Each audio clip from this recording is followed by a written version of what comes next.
Hey, what is up everybody, and welcome back. Today we are going to do something really exciting. I got a letter from home. It's time to open up and read it. Dear person who has been labeled as my child, it has come to my attention you did not play games that fall under the Christian Minecraft server. For this I am heavily disappointed and ground you off video games.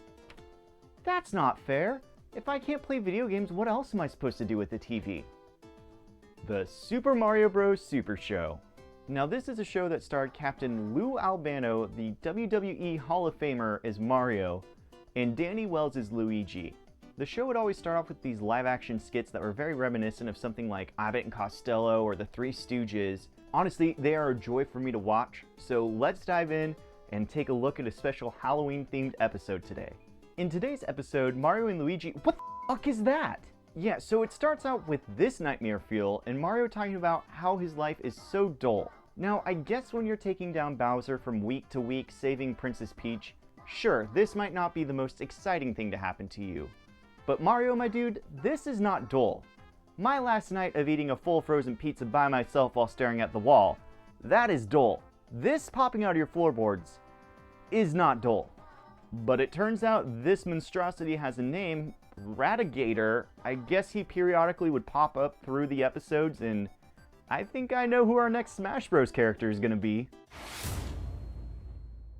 But right then there's a knock on the door, and Luigi answers the door the exact way I would picture Luigi answering the door if he found out there was a female on the other side. So today's character showing up needing help from the Mario Bros. Is apparently Susanna Ross, who is the queen of glitz and glamour, as Luigi puts it. She apparently needs help from the Mario Bros. Because her bandmates missed their flight out, and she needs them to fill in. And with this, we cut to the main portion of the show, the actual cartoon. We figured the troublemaker had to be Koopa, because he called himself Dr. Koopenstein. Wow, Mario is quite the detective. Oh god, are these toads okay? Like, I know they're toad, but is this normal for them? So our heroes promise to go ahead and get rid of Koopa, and the toads celebrate and try and pull each other's arms off? Hearing this, Mouser goes to warn Koopa that the Mario Bros. Are coming, and Mouser's the type of friend you have that you don't make jokes around or do anything fun or anything around because you never want to hear him laugh.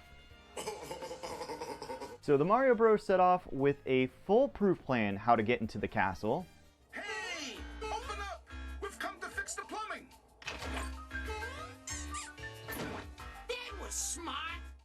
And shockingly, somehow this doesn't work, and Mario, Peach, and Luigi all get captured. And Bowser's big idea is to take Mario and Luigi's brain and put it in this robot he's built. But thank God Toad escapes to save the day. Shenanigans ensue, and then Bowser has the mind of the robot put into him. Yeah, I honestly don't get this. He was trying to get a brain to put in his robot, but then had the robot's brain put into his, and I don't get it. It's very confusing, but not as confusing as, are they running up or down these stairs? I don't know. So Franken Bowser makes his way down to the town, harasses a shirtless Toad, and then Mario throws some sick burns out at him. Hey, Koopenstein! You're a big sissy! And your mother gives you a bottle every night! And your father takes bubble baths! After being verbally destroyed by Mario, Bowser just chucks Mario and Luigi and Toad over to the world's most terrifying cows. So they decide to regroup and get the robot working. And again, I am just so confused by this. Bowser was trying to steal somebody's brain to put in the robot to make it work, but the brain of the robot went to Bowser, which made the robot work? Did Bowser's brain go into the robot? Is that Bowser they're controlling? I don't get it. But it's still not as confusing as if this Toad is running up or down these stairs. I just don't know! Well, more shenanigans happen, the day is saved, and the Toads celebrate once more. And just look at this guy. I love him.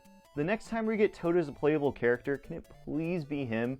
I want to go jumping around the Mushroom Kingdom as this guy. We then cut back to the live action where Mario and Luigi are getting ready for the performance. And I really want to know how many other plans fell through that this lady had that it came to this. Like, how many plans do you have to go through before you're like, this is gonna work. This is my best option. But before we get to see the big performance, it cuts to a sneak peek for next week's Legend of Zelda episode, and don't worry, we will talk about this soon. After, we're treated to the three of them doing a performance of Baby Love by the Supremes, but midway through, Luigi stops to just let him know it's not gonna work. That dress just isn't his color. And I gotta agree with him. It doesn't make sense why she wouldn't give him a green dress. This is Luigi after all we're talking about. All the man does is wear green. Why wouldn't you give him that? And with this, the show ends like every single episode. You being screamed at to do the Mario! I honestly though love these old cartoons. I personally didn't grow up with the Super Mario Bros. Super Show, but it reminds me of a lot of the cartoons I did grow up with. It just has a nostalgic feeling to me. It's also really interesting to go back to a time when Super Mario Bros. 1 and 2 were the only games out and the only lore for them to pull from for this show, and how they actually work that in. It's just a lot of fun. If you get a chance, I highly suggest checking out one of these episodes. I wouldn't say more than that. After about one they start to wear on you, you definitely have to piece these out, but every now and then they're a fun treat. But remember, until next time,